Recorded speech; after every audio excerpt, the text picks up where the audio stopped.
Born in 1883, Kahlil Gibran was an enlightened Lebanese philosopher, author, poet, artist, and mystic who immigrated to the United States when he was young.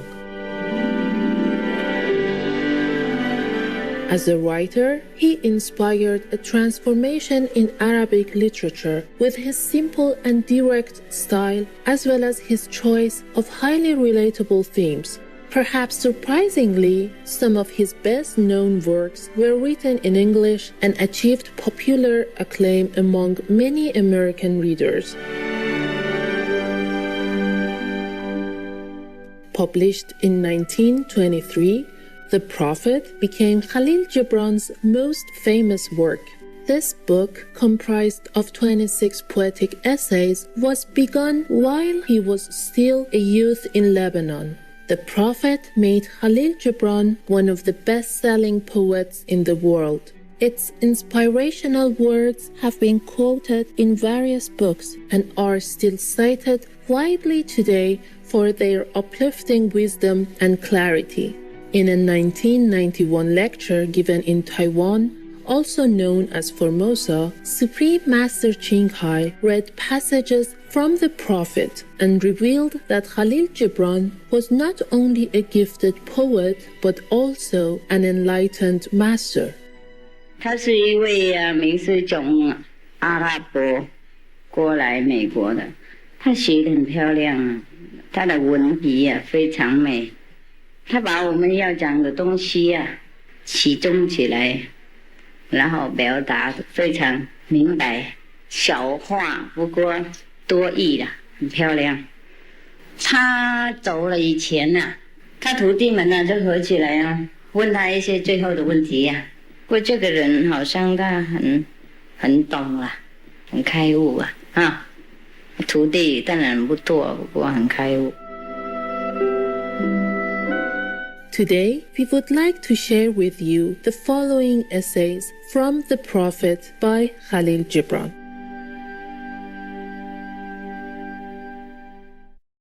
Beauty. And a poet said, "Speak to us of beauty." And he answered, "Where shall you seek beauty? And how shall you find her unless she herself be your way and your guide? And how shall you speak of her except she be the weaver of your speech?" The aggrieved and the injured say, "Beauty is kind and gentle. Like a young mother, half shy of her own glory, she walks among us." And the passionate say, "Nay, beauty is a thing of might and dread. Like the tempest, she shakes the earth beneath us and the sky above us." The tired and the weary say, "Beauty is of soft whisperings. She speaks in our spirit. Her voice yields to our silences like a faint light that quivers in fear of the shadow." But the restless say, "We have heard her shouting among the mountains, and with her cries came the sound of hoofs, and the beating of wings, and the roaring of lions." At night, the watchmen of the city say, "Beauty shall rise with the dawn from the east."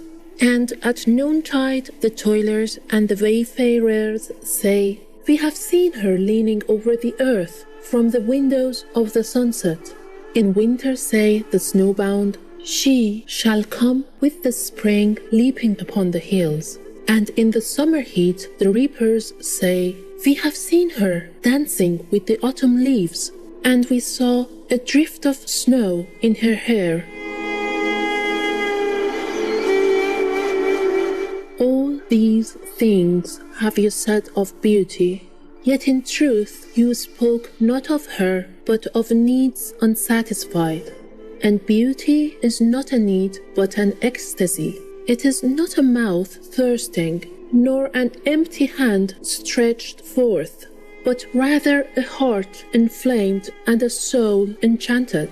It is not the image you would see, nor the song you would hear, but rather an image you see though you close your eyes, and a song you hear though you shut your ears. It is not the sap within the furrowed bark, nor a wing attached to a claw, but rather a garden forever in bloom, and a flock of angels forever in flight. People of Orphalese, beauty is life, when life unveils her holy face. But you are life, and you are the veil. Beauty is eternity gazing at itself in a mirror, but you are eternity, and you are the mirror. Religion. And an old priest said, "Speak to us of religion." And he said, "Have I spoken this day of anything else? Is not religion all deeds and all reflection?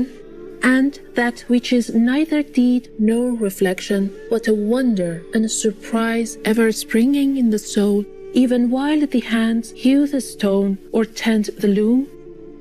Who can separate his faith from his actions, or his belief from his occupations? Who can spread his hours before him, saying, 'This for God, and this for myself, this for my soul, and this other for my body?' All your hours are wings that beat through space from self to self. He who wears his morality, but as his best garment, wear better naked. The wind and the sun will tear no holes in his skin."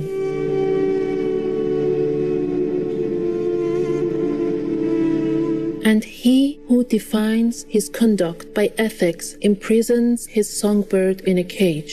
The freest song comes not through bars and wires. And he to whom worshipping is a window to open but also to shut has not yet visited the house of his soul, whose windows are from dawn to dawn. Your daily life is your temple and your religion. Whenever you enter into it, take with you your all. Take the plough and the forge, and the mallet and the lute, the things you have fashioned in necessity or for delight. For in reverie you cannot rise above your achievements, nor fall lower than your failures. And take with you all men.